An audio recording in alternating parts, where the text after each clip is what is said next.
அனைவருக்கும் தீப ஒளி திருநாள் வாழ்த்துக்கள். தீபாவளிக்கு இன்னும் எத்தனை நாள் இருக்கு அப்படின்னு கேலண்டர்ல பிஞ்சு விரல்களை வச்சு தப்பு தப்பா எண்ணி மனசெல்லாம் மத்தாப்புவா மகிழ்ந்த நாட்கள் ஞாபகம் இருக்கா? அப்பெல்லாம் நம்மளுக்கு வருஷத்துக்கு ஒரு தடவை தான் புது ட்ரெஸ். அப்பா வாங்கி கொடுக்கக்கூடிய அந்த புது ட்ரெஸ்ஸுக்கும் பட்டாசுக்கும், அம்மா வருஷத்துக்கு ஒரு தடவை செய்யக்கூடிய அந்த தின்பண்டங்களுக்கும் மனசெல்லாம் கலர் கலர் கனவுகளா மகிழ்ந்ததெல்லாம் ஒரு காலம் இல்லையா?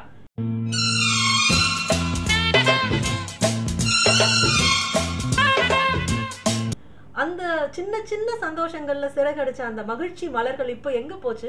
இப்ப டப்பா டப்பாவா ஸ்வீட்ஸ் இருக்கு, பீரோ முழுவதும் துணிமணிகளா நிரம்பி வழியுது. ஆனா மனசு மட்டும் நிறையவே இல்ல. நம்ம ரொம்ப வளர்ந்துட்டோமோ, ஒருவேளை எதையோ இழந்துட்டோமோ? இதுதான் வளர்ச்சியா, மெச்சூரிட்டியா, ஞானோதயமா சொல்ல முடியல. இதுக்கெல்லாம் முக்கியமான காரணம் மனசுதான். ஒரு விஷயத்தை நம்ம எட்டி பிடிக்கிற வரைக்கும் அது மேல ஈர்ப்பு இருக்கும், மனம் அதுக்காக ஏங்கும். ஆனா அந்த விஷயத்தை அடைஞ்சதுக்கு அப்புறம் அதுக்குரிய ஈர்ப்பும் சந்தோஷமும் நமக்கு குறைஞ்சு போயிடும். ஒரு மனசுல குழந்தை தன்மை இருக்கிற வரைக்கும் தான் சின்ன சின்ன விஷயங்கள்ல நம்ம மகிழ முடியும். ராஜா சார் இந்த வயசுலயும் இசையமைப்பதற்கும் இன்பமா இருப்பதற்கும் வாய்விட்டு சிரிப்பதற்கும் காரணம் அவர் மனசுல இருக்கிற அந்த குழந்தையை அவர் பத்திரமா மெயின்டைன் பண்ணிக்கிட்டே இருக்காரு.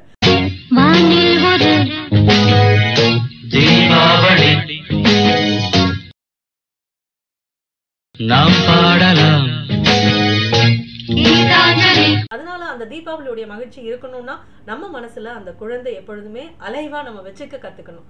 தீபம் ஏந்தி வந்தோம் இங்கே நல்ல நாளிலே உள்ளம் குழந்தையாகி. அது மட்டும் இல்ல, அப்போ இருந்த காலகட்டம் ஒண்ணுமே இல்லாத காலகட்டம். சின்ன விஷயம் கிடைச்சாலும் அது ரொம்ப பெருசா தெரிஞ்சது.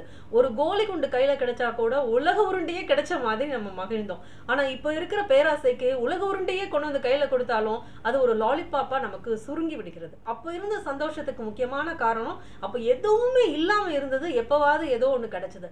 இப்ப மறுபடியும் அதே மகிழ்ச்சி நமக்கு கிடைக்கணும்னா நம்ம எதுவுமே இல்லாதவங்க கிட்ட போகணும்.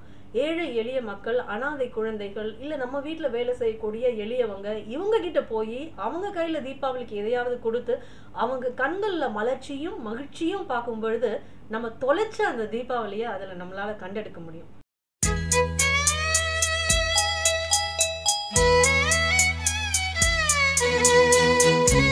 ராஜா சார் குருவா ஏத்துக்கிட்ட ரமணர் தீபாவளியை பத்தி என்ன சொல்றாருன்னா, இந்த உடம்புதான் நான் அப்படின்ற அந்த எண்ணம் இருக்கு இல்லையா, அதுதான் நரகாசுரன்.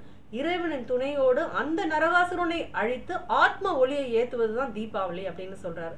அந்த மாதிரி ஒரு ஞான ஒளியை, ஆத்ம ஒளியை ஏத்தி அனைவரும் தீபாவளியை மகிழ்ச்சியோடு கொண்டாடுவோம். Wish you all a very happy Diwali. பாட்டாலே புத்தி சொன்னார், பாட்டாலே பக்தி சொன்னார். தீபாவளியை கொண்டாட முடியாத சில பேர் இது போல் இருக்காங்க.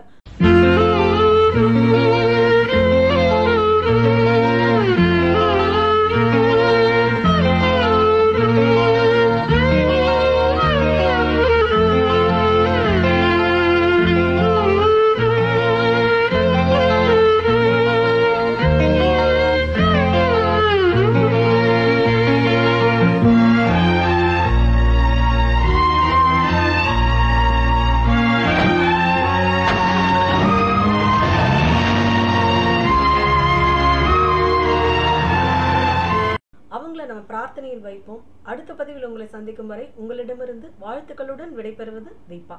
நன்றி, வணக்கம்.